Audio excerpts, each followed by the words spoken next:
Mamata Bandyopadhyay enumeration form fill up করলেন, যিনি SIR এর সব থেকে বড় বাধা দিচ্ছেন। উনি সব কিছুই করেন, আবার কিছুই করেন না।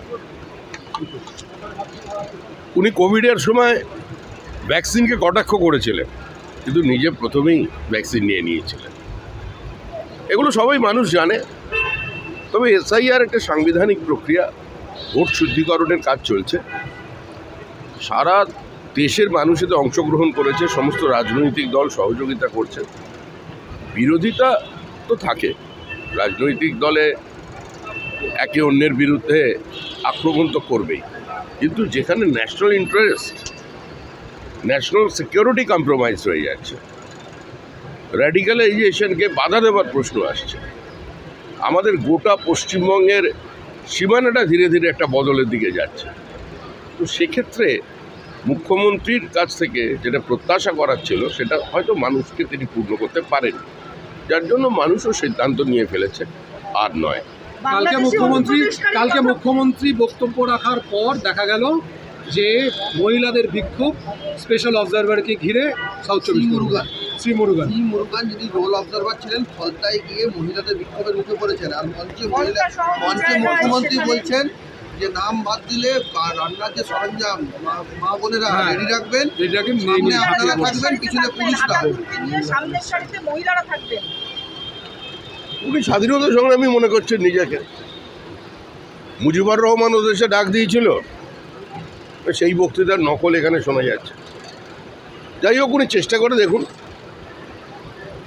বিজেপি তো আর এই শুদ্ধিকরণ প্রক্রিয়ায় মানে এসআইআর নেই, আমরা সহযোগিতা করছি। উনি যদি সংবিধানকে চ্যালেঞ্জ করেন, তাহলে সংবিধানের কাস্টোডিয়ানরা কতক্ষণ পর্যন্ত সেটাকে সহ্য করবেন সেটাই দেখায়।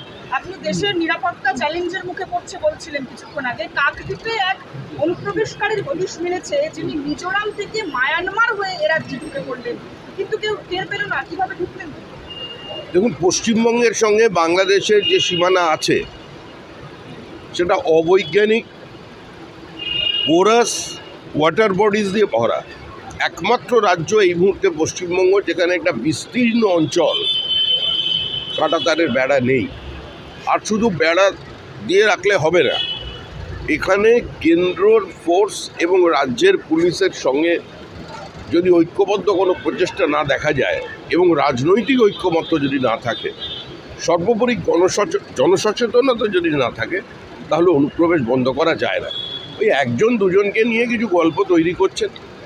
এক সোনালী খাতুনকে নিয়ে তৃণমূল রাস্তায় নেমেছে, কিন্তু লক্ষ লক্ষ রূপালী খাতুন আজকে বিভিন্ন জায়গায় ছড়িয়ে আছে, তাদের হদিশ করতে পারছে না। আপনারা বলছেন যে লাখ লাখ অনুপ্রবেশকারী পশ্চিমবাংলায় ঢুকেছে, কিন্তু দেখা গেল হাকিমপুর বর্ডার থেকে মাত্র 3000 অনুপ্রবেশকারী। নাটো ওরা কেন যাচ্ছে কেউ জানে না, হয়তো যে কাজে এসেছিল কাজ শেষ হয়ে গেছে। যারা এইখানকার রাজারহাট থেকে, সেক্টর 5 থেকে উধাও হয়ে গেছে, দমদমের কিছু জায়গা থেকে, কলকাতার কিছু জায়গা থেকে যাদের পাওয়া যাচ্ছে না, তারা সবাই শান্তিতে আছে, তারাই সবাই সেফ হোমে আছে। কোনো না কোনো জায়গায় তাদের রেখে দেওয়া হয়েছে। বিভিন্ন ধর্মান্ধ মৌলবাদী সংস্থা সক্রিয় আছে পশ্চিমবঙ্গে, এবং এটা একটা সুদূর প্রসারী চক্রান্ত, আন্তর্জাতিক চক্রান্ত। আর বুঝে না বুঝে বা শুধুমাত্রই ভোটের জন্য বর্তমানের আমাদের পশ্চিমবঙ্গের রাজ্য সরকার এখানে কম্প্রোমাইজ। 58 লক্ষ বাদ হলো এসআইআর এ, অবশেষে 58 লক্ষ বাদ হলো। কালকে ফাইনাল লিস্ট।